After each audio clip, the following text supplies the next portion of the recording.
Good. Hey y'all, my name is Carmen Rodriguez, and today we're going to be talking about postpartum depression. 1 in 8 women experience postpartum depression, and the number is higher for women in color. Postpartum depression is a severe disease which women suffer after giving birth. According to BabyCenter.com, access April 18, 2023, hormonal, genetic, and environmental factors beyond our control can cause postpartum depression. I know you're probably wondering, what does postpartum depression have to do with me? But I know we all know at least one woman in our lives who has or had a child. Have you ever thought about what the mother experiences after giving birth? Caring for a newborn can be difficult and leaves the mother with little to no energy to take care of herself or the baby. This is a big deal, especially if the woman you know is important to you. You can learn to take care of her if she is going through postpartum depression. My older sister experienced postpartum depression with her last child, and she is still experiencing it, and her baby is almost 3 months old. I want to be her voice, and the reason for my speech is to advocate for women with postpartum depression. We as society need to recognize postpartum depression as a real disease. We need to know the symptoms and advocate for women who suffer from this illness. There's going to be 3 parts to my speech. I'll introduce postpartum depression and the stigma on the subject. Then I'll persuade people this is a real and serious illness. And then we can discuss what we can do to make a difference in women experiencing postpartum depression. Okay, we're going to start by talking about postpartum depression and the problems we may face. Women have suffered from postpartum depression for many years. Postpartum depression is when a woman gives birth, feels severely depressed afterwards. They have also suffered at the hands of backlash from people who think women have made it up or dismissed their feelings about it. According to BabyCenter.com, access April 19, 2023, postpartum depression involves extreme sadness and anxiety. Some mothers may not have a connection with their baby. Your whole life can change after having a child.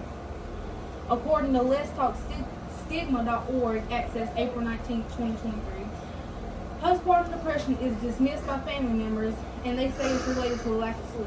Don't get me wrong, sleeping can play a factor in this, but it has nothing to do with the depressing emotions. According to FrontiersIn.org, access April 20, 2023, postpartum depression has been poorly understood and misrepresented. We live in a society where women are scared to ask for help or won't speak up about their experience because of the backlash they may receive. So, as you can see, there are some people who may not believe PPD is a real illness, but I'll go over my research and state it is real and needs to be discussed. New mothers experience insane amount of pressure. According to GoodMorningAmerica.com, access April 20, 2023, being honest about how hard motherhood is, as well as postpartum depression, we can begin to dispel myths and stigmas. According to Cureus.com, access April 20, 2023, women can start experiencing symptoms up to 4 to 6 weeks after giving birth. There is no direct reason for this illness, but there are a lot of factors that can contribute to it.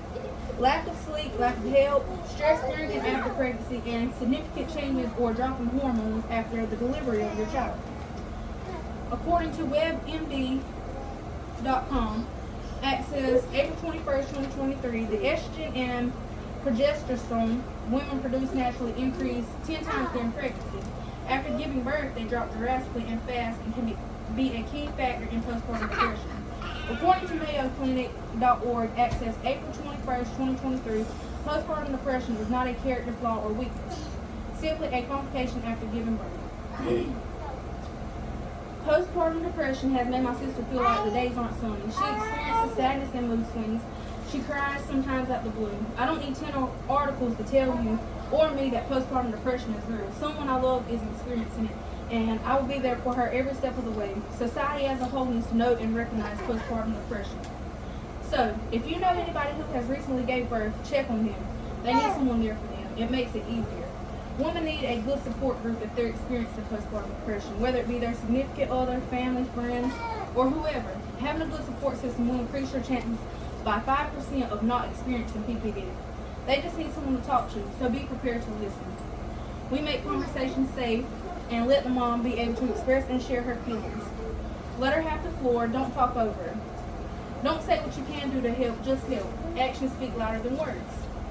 Lastly would be to celebrate small victories with her. For example, she may have a hard time birthing her baby, but she just found an easier way to birth the baby, and the baby births faster. It doesn't take much to help a mother in need. Society needs to recognize PPD is real and what we can do to help. So in review, we discussed postpartum depression, the symptoms, stigma, and what we can do to help mothers experience PPD. Advocate for mothers with PPD. If you know someone who has gave birth or has a child up to the age of 1, ask them how they're feeling and lend a listening ear. Give your attention to the mother. Thank you for letting me report on this topic, and I hope I persuaded someone to make a difference in a woman's life that just gave birth. Does anybody have any questions? No. Thank you.